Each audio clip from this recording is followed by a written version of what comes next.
ഭയപ്പെടേണ്ട, ഞാൻ നിന്നോട് കൂടെയുണ്ട്.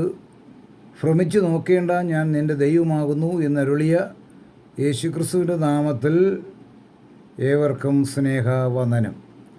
വീണ്ടും ദൈവവചനവുമായി കടന്നു വരുവാൻ കർത്താവ് ഒരവസരം കൂടെ തന്നതിനായി ദൈവത്തെ നന്ദിയോടെ സ്തുതിക്കുന്നു.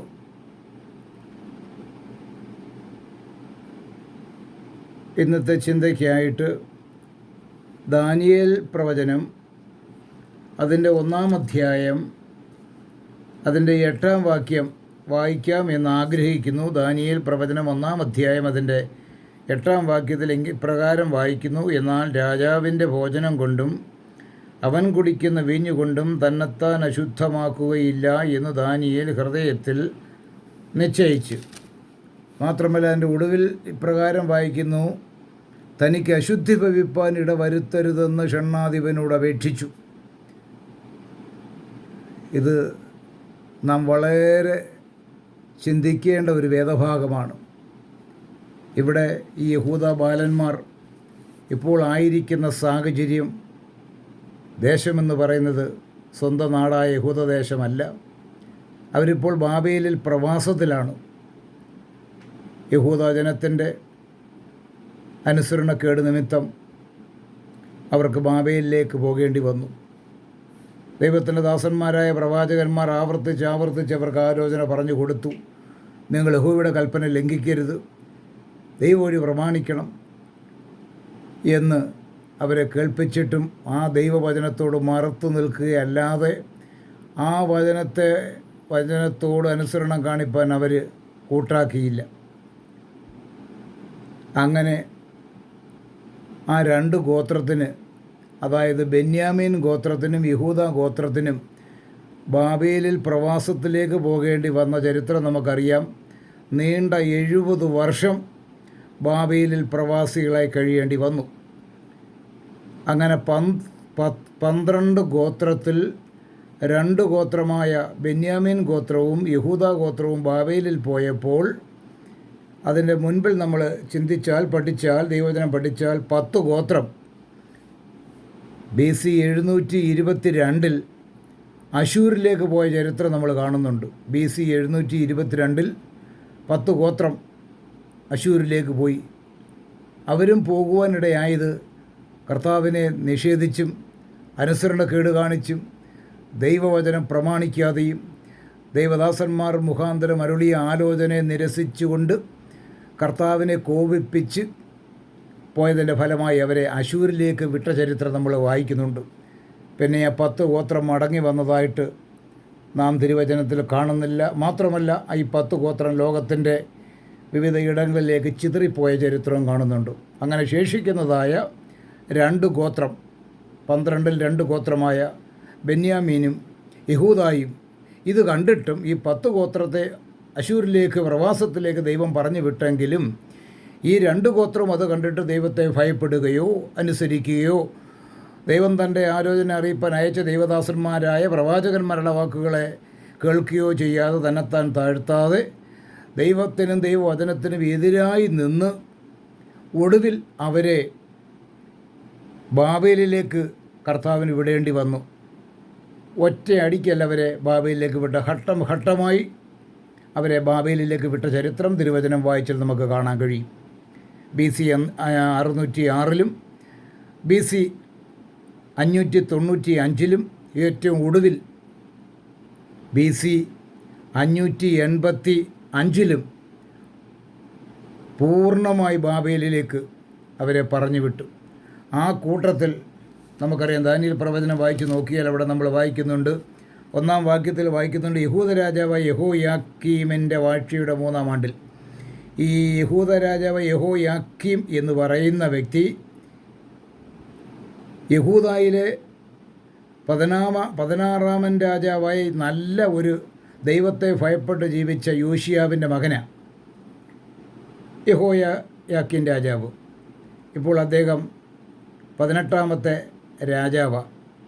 യഹൂദായിൽ 20 രാജാക്കന്മാർ വാണതായിട്ട് തിരുവചനത്തിൽ വായിക്കുന്നുണ്ട്. അങ്ങനെ BC 585 പൂർണ്ണമായി യഹൂദയെ ബാബേലിൽ പിടിച്ചുകൊണ്ട് ബാബേലിലേക്ക് പോകുകയും ദേവാലയം ചുട്ടുകളയുകയും എല്ലാം ചെയ്തതും നമ്മൾ തിരുവചനത്തിൽ വായിക്കുന്നുണ്ട്, കാണാൻ കഴിയും.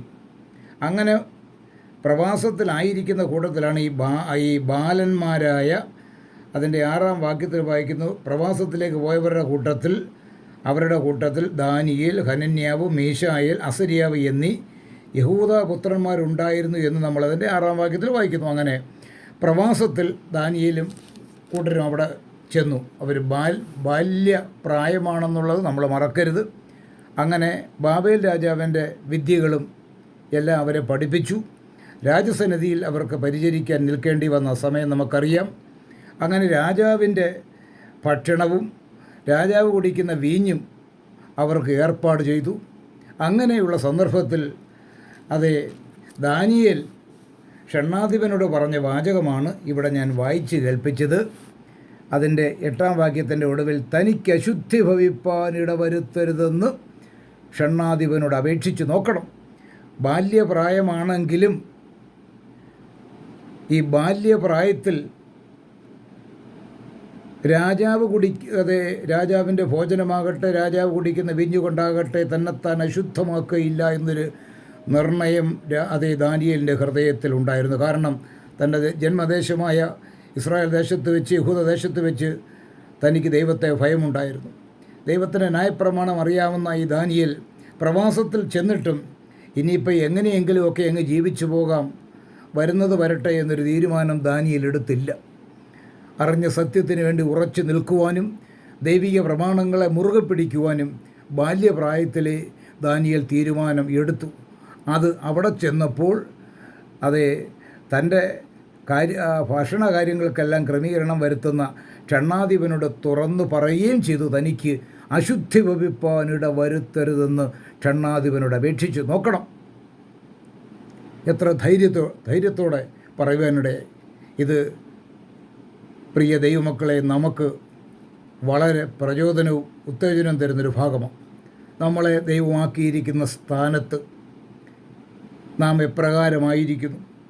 അറിഞ്ഞ സത്യത്തിന് വേണ്ടി ഉറച്ചു നിൽക്കുവാൻ നമുക്ക് കഴിയുന്നുണ്ടോ? ദൈവിക പ്രമാണങ്ങളെ മുറുകെ പിടിക്കുവാൻ നമുക്ക് കഴിയുന്നുണ്ടോ? അതോ സാഹചര്യങ്ങൾക്കനുസരിച്ച്, ലോകത്തിൻ്റെ കാലഗതി അനുസരിച്ചാണോ നാം മുന്നോട്ട് പോകുന്നത്? മനുഷ്യരെ പ്രസാദിപ്പിക്കുന്നവരായിട്ടാണോ? തിരുവചനത്തിൽ അപ്പോസ്തലൻ പറയുന്ന മനുഷ്യരെ പ്രസാദിപ്പിക്കുന്നവരെ പോലെ ദൃഷ്ടിസേവകളാലല്ല. വേണമെങ്കിൽ അന്യദേശത്താണ്, പ്രവാസത്തിലാണ്, എങ്ങനെയെങ്കിലുമൊക്കെ ജീവിതം കഴിച്ചു കൂട്ടാം. രാജാവിൻ്റെ കൊട്ടാരത്തിൽ നിന്ന് വേണ്ടുവോളം എല്ലാം ധാരാളമായി അനുഭവിപ്പാൻ ലഭിക്കും.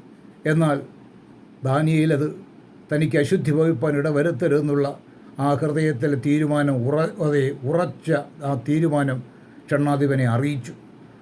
അത് നിമിത്തം 9-ാം വാക്യത്തിൽ വായിക്കും, ദൈവം ദാനിയേലിന് ഷണ്ഡാധിപൻ്റെ മുമ്പിൽ ദയയും കരുണയും ലഭിപ്പാൻ ഇടവരുത്തി. ഇത് നമുക്ക് വളരെ കരുത്ത് പകരുന്ന ദൈവവചനമാണ്. നമ്മളായിരിക്കുന്ന ചുറ്റുപാടുകളിൽ ദൈവമായ കർത്താവ് നമ്മളെ ആക്കിയിരിക്കുന്ന സ്ഥാനത്ത് ദൈവത്തിനും ദൈവവചനത്തിനും നമ്മുടെ ജീവിതത്തിൽ പ്രാധാന്യം കൊടുക്കുമെങ്കിൽ, മുഖ്യസ്ഥാനം കൊടുക്കുമെങ്കിൽ, അറിഞ്ഞ സത്യത്തിന് വേണ്ടി ഉറച്ചു നിൽക്കുമെങ്കിൽ നമ്മളെ മാനിപ്പാൻ കർത്താവ് വിശ്വസം തന്നെയാണ്. ഇവിടെ ദാനിയേൽ ഒരു തീരുമാനമെടുത്തു. നമ്മുടെ ജീവിതത്തിലും നാം തീരുമാനങ്ങൾ എടുക്കുന്നതനുസരിച്ചായിരിക്കും കർത്താവ് നമുക്ക് വേണ്ടിയും തൻ്റെ കരം നീട്ടുന്നത്. നമ്മൾ ഓർക്കണം, ബാല്യപ്രായമാണ് ഈ യുവാക്കൾ. എന്നാലും അവർ ആ കർത്താവിനെ വേദനിപ്പിക്കത്തില്ല എന്നും അറിഞ്ഞ സത്യത്തിന് വേണ്ടി ഉറച്ചു നിൽക്കുമെന്നുള്ളൊരു തീരുമാനം ദാനിയേലും കൂട്ടരും എടുത്തെങ്കിൽ ഇത് നമുക്ക് വലിയൊരു വെല്ലുവിളിയാണ്. ഇന്ന് ഈ ഭൂമിയിൽ നമുക്ക് പ്രിയമുള്ളവരെ കർത്താവ് അവസരം തന്നിരിക്കുക. നമ്മുടെ നടപ്പ് കർത്താവിന് മുൻപാകെ തെളിയിപ്പാൻ നാം ബാധ്യസ്ഥരും കടപ്പെട്ടവരുമാണ്. എന്തിനാണ് ഈ പഴയ നിയമചരിത്രം എഴുതി വച്ചിരിക്കുന്നതെന്ന് ചോദിച്ചാൽ, നമുക്ക് നമ്മുടെ ബുദ്ധി ഉപദേശത്തിനായി പഴയ നിയമചരിത്രങ്ങൾ എഴുതി വച്ചിരിക്കുക. അതുകൊണ്ട് ഈ ദൈവവചനത്തെ നാം നിസ്സാരമായി കാണാതെ ബാല്യപ്രായത്തിൽ തന്നെ ദാനിയേലും കൂട്ടരും രാജാവിൻ്റെ ഭോജനമാകട്ടെ, ആ വീഞ്ഞു കൊണ്ടാകട്ടെ, അശുദ്ധി ഭവിപ്പാൻ വരാതെ വണ്ണം തങ്ങളെ തന്നെ സൂക്ഷിപ്പാൻ തക്കവണ്ണമുള്ളൊരു തീരുമാനം അവരെടുത്തു. നമ്മളൊക്കെ ആയിരുന്നെങ്കിൽ ഒരുപക്ഷെ പറഞ്ഞ അന്യദേശമല്ലേ, പ്രവാസമല്ലേ, ഇനിയിപ്പോൾ എന്തോ നോക്കാൻ, വരുന്നിടത്ത് വെച്ച് കാണാം, ഇവിടെ ഇപ്പോൾ ആരും കാണാനില്ലല്ലോ എന്നൊക്കെ പറഞ്ഞ് ഉടൻ ന്യായങ്ങൾ പറഞ്ഞ് ആ സാഹചര്യങ്ങൾക്കനുസരിച്ച് വിശുദ്ധിയെ മുറുകെ പിടിക്കാതെ മുന്നോട്ട് പോകുമായിരുന്നു. എന്നാൽ പ്രിയമുള്ളവരെ, ഇതൊരു നമ്മുടെ മുമ്പിൽ ഒരു വെല്ലുവിളിയായി നിൽക്കുകയാണ്. ദാനിയേൽ ഒരു ഉറച്ച തീരുമാനമെടുത്തു. തനിക്ക് അശുദ്ധി വഹിപ്പാൻ ഇടവരുത്തരുതെന്ന് ഷണ്ഡാധിപനോട് തുറന്നു പറഞ്ഞു. നമ്മളായിരിക്കുന്ന ജോലി മണ്ഡലങ്ങളിൽ, നാം പാർക്കുന്ന ദേശത്ത്, മാത്രമല്ല നാം എവിടെ എപ്പോൾ ആയിരിക്കുമോ അവിടെയെല്ലാം ഈ ദാനിയേലിനെ പോലെ ഉറച്ച തീരുമാനമെടുത്തുകൊണ്ട് നീതിയും വിശുദ്ധിയും കാത്തുപാലിച്ചുകൊണ്ട് കർത്താവ് നമുക്ക് വെളിപ്പെടുത്തി തന്ന ദൈവത്തിൻ്റെ വചനത്തെ മുറുകെ പിടിച്ചുകൊണ്ട് ഭക്തിയിലും ചിട്ടയിലും നീതിയിലും വിശുദ്ധിയിലും പത്രോസ് അപ്പോസ്തലൻ പറഞ്ഞതുപോലെ ലോകത്താലുള്ള കറയും കളങ്കാതും പറ്റാതെ നാം ജീവിക്കുമെങ്കിൽ പ്രിയമുള്ളവരെ, കർത്താവിൻ്റെ കണ്ണിന് മുൻപാകെ നമുക്ക് ആദരവും മാന്യതയുണ്ടാകും. അതെ, അങ്ങനെ ദാനിയേലിനെ ദൈവം മാനിച്ചു. ദാനിയേൽ ആ ബാബേൽ ദേശത്ത് പ്രസിദ്ധനായൊരു വ്യക്തിയായി തീർന്നു. ചുമ്മാതായതല്ല, പിന്നെയോ കൊടുക്കേണ്ട വില ദാനിയേൽ കൊടുത്തു. അർഹിക്കുന്ന വിലയും നിലയും ദൈവത്തിന് അർപ്പിച്ചു. ദൈവവചനത്തെ മുറുകെ പിടിച്ചു. അറിഞ്ഞ സത്യങ്ങൾക്ക് വേണ്ടി ഉറച്ചു നിന്നതിനാൽ ദാനിയേൽ ഏറ്റവും മാനിക്കപ്പെട്ടു. മാത്രമല്ല, ഈ ദാനിയേൽ പ്രവചനത്തിൻ്റെ ഒടുവിലത്തെ ഭാഗത്തേക്ക് വരുമ്പോൾ നമുക്ക് അവിടെ കാണാൻ കഴിയുന്ന ദാനിയേലിനെ വിളിക്കുന്നു ഏറ്റവും പ്രിയ പുരുഷനായ ദാനിയേലേ എന്നാണ്. നോക്കണം, ഏറ്റവും പ്രിയ പുരുഷനായ ദാനിയേലേ എന്നാണ് വിളിക്കുന്നത്. അതെ, മാത്രമല്ല 2-ാം അധ്യായത്തിൻ്റെ 47-ാം വാക്യത്തിൽ വായിക്കുന്നു, രാജാവ് ദാനിയേലിനെ മഹാനാക്കി. എന്തുകൊണ്ട് രാജാവ് ദാനിയേൽ മഹാനായി, പ്രസിദ്ധനായി?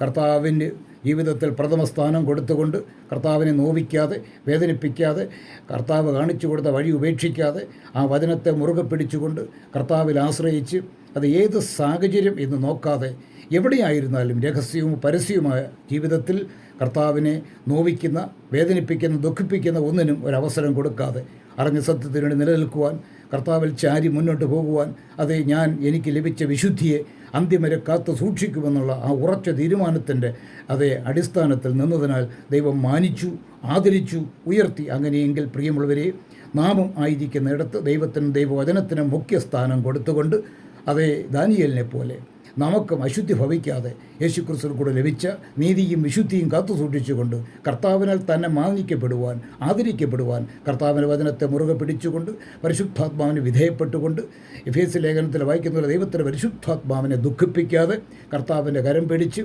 കർത്താവിൻ്റെ മാർവിൽ ചാരി അനുഗ്രഹീതമായ ഒരു ഉന്നതമായ നിലവാരമുള്ള ക്രിസ്തീയ ജീവിതം നയിപ്പാൻ ഈ വചനങ്ങളാൽ കർത്താവ് നമ്മളെ സഹായിക്കട്ടെ, അനുഗ്രഹിക്കട്ടെ.